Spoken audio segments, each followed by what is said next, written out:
누구나 사람들에게는 오랫동안 기억되는 재미있게 봤던 드라마, 많은 사람들에게 추천해주고 싶은 드라마가 있습니다. 지금까지 저에게 가장 감동을 주었던 드라마는 힘들었던 저의 사회생활을 떠올리게 해주었던 미생이었고, 가장 재미있게 봤던 드라마는 고 박용환님의 유작 남자 이야기입니다. 물론 시그널이나 비밀의 숲과 같은 작품들도 리스트에 있는데요. 이 리스트에 저의 인생 한드의 동백꽃 필 무렵을 올려야겠습니다. 이번 동백꽃 필 무렵 리뷰는 마지막 회 분석이 아닌 드라마 전체의 이야기임을 알고 보셨으면 좋겠습니다. 우선 저는 동백꽃 필 무렵을 볼 생각이 없었습니다. 드라마의 제목만 보아도 멜로 드라마라는 예상이 되었고, 공중파 드라마라서 제가 좋아하는 스릴러 장르에서 느낄 수 있는 짜릿한 스릴도 기대할 수 없을 거라 생각했습니다. 그러나 구독자님들의 추천과 제가 자주 듣는 아재유의 소굴이라는 팟캐스트에서도 이 드라마에 대한 칭찬이 끊이질 않았습니다. 드라마의 초반 짜임새가 좋은가 보다 라는 생각을 했고, 이미 중반을 지나버린 드라마에 뒤늦게 입문했는데 2화까지만 보자라는 생각으로 시작했다가 2분 만에 드라마에 빠져 나올 수가 없었습니다. 제가 본 동백꽃 필 무렵이 다른 드라마보다 뛰어난 3가지가 있습니다. 첫 번째는 드라마의 균형, 두 번째는 완벽한 각본, 그리고 세 번째는 캐릭터입니다.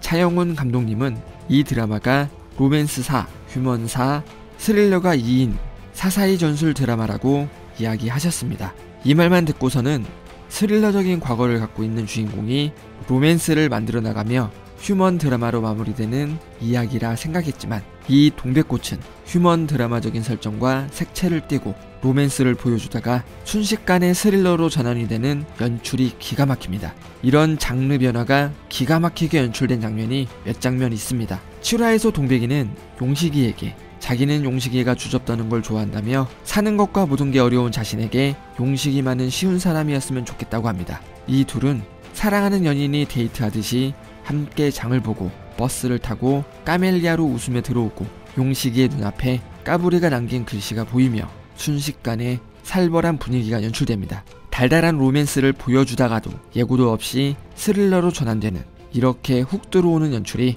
이 드라마를 마냥 웃으며 볼 수 없게 만들었고, 드라마를 로맨스를 보면서도 언제 까불이의 흔적이 나올까봐 가슴 졸이며 시청하게 만들었습니다. 이런 장면 중 제가 물개박수를 쳤던 최고의 장면이 있습니다.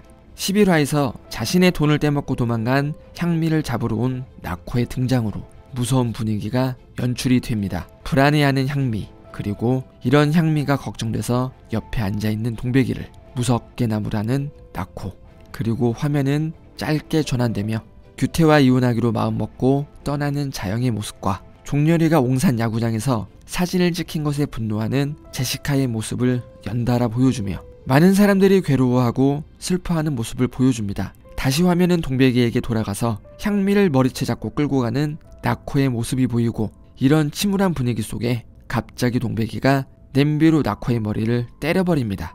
자신도 성격이 있다며 까불지 말라는 동백이와 히어로는 막판이라며 감탄하는 향미, 그리고 이 모습을 지켜보는 용식이의 모습과 그 특유의 BGM이 깔리며 시청자들은 나코가 무슨 짓을 하든 최소 용식이가 있으니 걱정할 일은 없겠다며 미소를 띄울 때 고양이 밥을 들고 있는 흥식이가 나타납니다.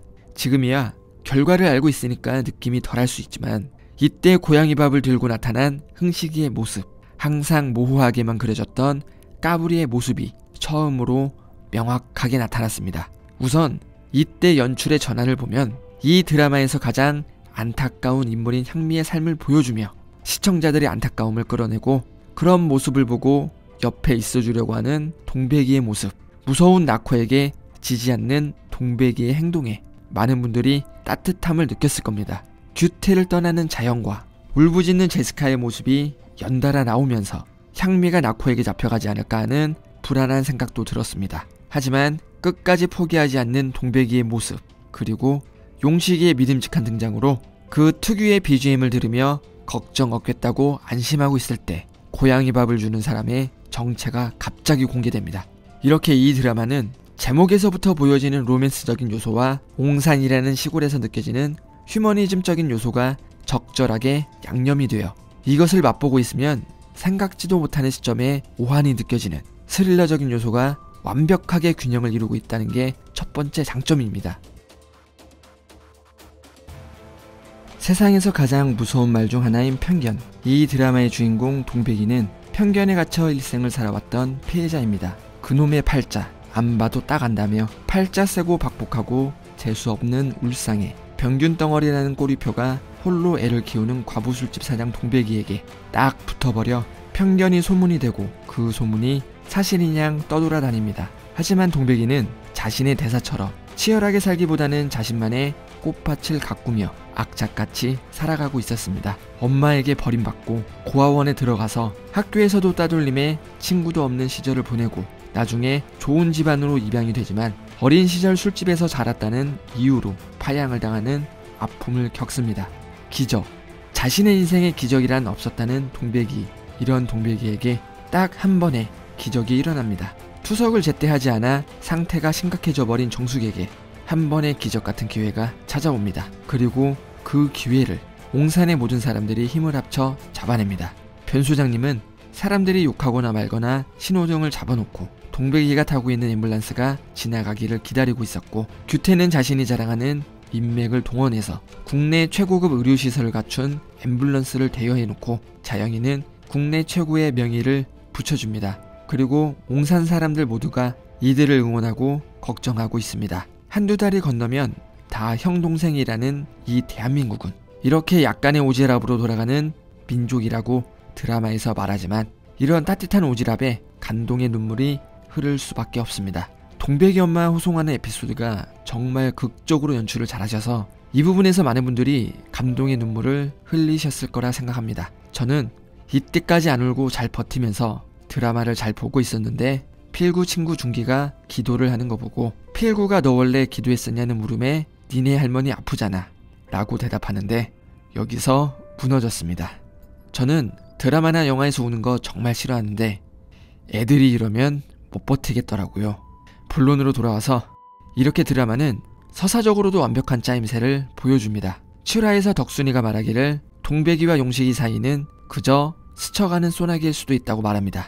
그러나 9화에서 동백이는 용식이 덕분에 소나기 피하는 법을 배웠다고 말합니다. 자신이 동백이를 소중히 여겨야 다른 사람들도 동백이를 소중히 여긴다며 앞으로 동백이의 손을 잡기는커녕 발조차 닿을 일 없다고 말하는 용식이. 그러나 이 둘은 태어나기 전부터 발이 닿았던 사이입니다. 자신의 인생은 모래밭 위에 사과나무와 같았다는 동백이. 파도는 밀려오고 발밑에 움켜질 흙도 팔을 뻗어 기댈 나무 한 그루 없었지만 자신 옆에 사람들이 도단하고 그들과 뿌리를 섞었을 뿐인데 이토록 단단해지고 자신도 모르게 언제나 곁에서 꿈틀댔을 바닷바람과 모래알 그리고 예쁜 하늘이 보였다고 하며 용식이를 연기하는 강하늘 씨의 모습이 나옵니다. 이런 대사와 단어를 가지고 노는 작가님의 각본, 그리고 그 각본에 맞게 연출하신 감독님. 이런 한 번만 봐서는 알지 못하는 장면들이 드라마에 얼마나 더 숨겨져 있을지, 이 두 번째 장점인 완벽한 각본이 아직 드라마를 안 보신 분들이 꼭 보셔야 할 이유이자 다회차 관람을 해야 하는 이유이기도 합니다.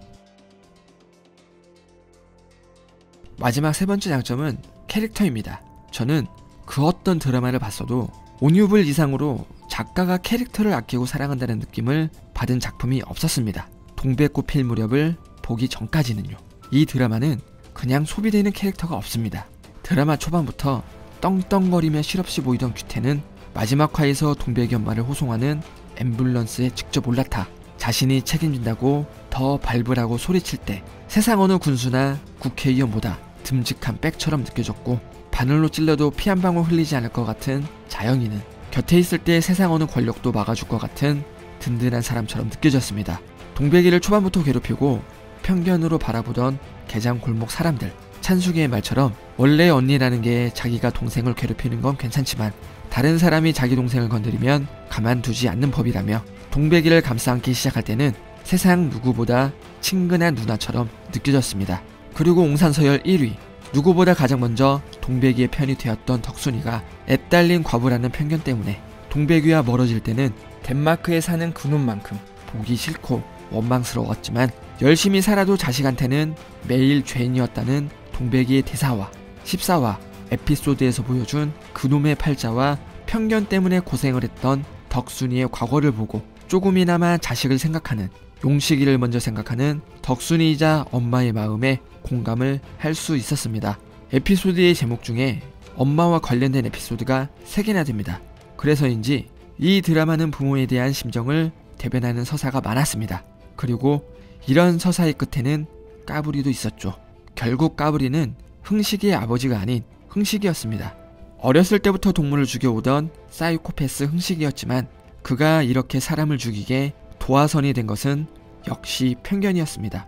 자신을 더럽게 바라보는 눈, 못 배운 자식으로 바라보는 눈, 이런 편견에 부딪혔을 때 동백이와는 다르게 스스로 일어서지 못한 흥식이는 주변에 자신을 잡아주는 사람이 없어서 잘못된 길로 빠지고 말았습니다. 그래서 흥식이를 잡아주지 못한 아버지는 자신을 자책했고 범행 때마다 자신의 신발을 신고 나가며 자신이 한 것처럼 꾸미는 흥식이를 막기 위해 스스로 공사 현장에서 사고를 일으켜 흥식이의 범행을 멈추게 합니다. 그래서 욕구를 누를 수 없던 흥식이는 사람이 아닌 고양이 밥에 약을 타며 이런 욕구를 충당한 것으로 보입니다. 정수기를 병원으로 호송할 때의 눈빛, 이때의 눈빛 때문에 흥식이는 절대 아닐 거라 생각했는데 결국은 흥식이었습니다. 그런데 작가님이 깜빡하신 건지 한 가지 해결하지 못한 이야기가 있습니다. 마지막 회에서는 잘못되었던 인연, 처벌받아야 하는 사람들을 모두 정리하고 향미의 본명을 본딴 동백이와 용식의 딸이 있음을 넌지시 알려줍니다. 그리고 황금빛 필구의 인생까지 보여주며 완벽한 해피엔딩으로 마무리되죠. 심지어 제시카의 엄마가 매번 투덜대는 남편에게 시원하게 한마디 해주는 것까지 회수하는 장면을 보여줬는데 이놈은 왜 내버려뒀는지 이건 용서가 안됩니다. 최소 덴마크에서 쪽박차고 향미 무덤 앞에서 울고 있는 모습을 본 동백이가 시원하게 콧등 한 대 날려주는 장면은 있어야 하는데 이거 회수 못한 장면은 정말 아쉽습니다. 차라리 흥식이가 이사간다 했을 때 잡히지 않더라도 덴마크로 이민 보냈으면 참았을 텐데 정말 아쉽습니다. 그래도 동생이 잘못했다면 그 바보 같은 향미가 참 슬퍼했겠죠. 그래서 무사한 걸지도 모르겠습니다. 네, 마지막에 이상한 소리가 기르는데 이제 동백꽃 필 무렵 리뷰도 끝이 났습니다. 예전 델루나 마지막 영상에서도 말했지만 올해 유튜브를 시작해서 미드로 저와 함께 하신 분들도 계시겠지만 델루나로 시작해서 베가번드와 동백꽃까지 이어져 오신 분들도 계실 겁니다. 드라마라는 게 영화와 다르게 이런 리뷰나 분석을 하는 분들이 많지 않은 게 아쉬워서 시작하게 되었는데 이렇게 크게 성장할 수 있었던 것은 모두 구독자님들 덕분입니다. 비록 동백꽃 필 무렵은 끝이 났지만 앞으로 또 이런 드라마, 좋은 작품 분명 또 나올 거니까 그때도 함께 웃고 울면서 재미있게 드라마 보았으면 좋겠습니다. 그리고 KBS에 연락을 하는 중인데 혹시 다음주 스페셜 방송을 유튜브 라이브로 함께 시청하는 게 저작권에 문제가 없다면 라이브로 함께 채팅하며 스페셜 방송을 보는 시간을 가지려고 합니다. 이 부분은 나중에 공지를 따로 드릴게요. 방송국 사정상 저작권 때문에 문제가 된다면 어쩔 수 없지만요. 네, 오늘 영상은 이것으로 마치겠습니다. 동백꽃 필 무렵 함께 시청할 수 있어서 행복했습니다. 다음에 더 좋은 드라마로 다시 뵙겠습니다. 지금까지 어퍼컷이었습니다. 감사합니다.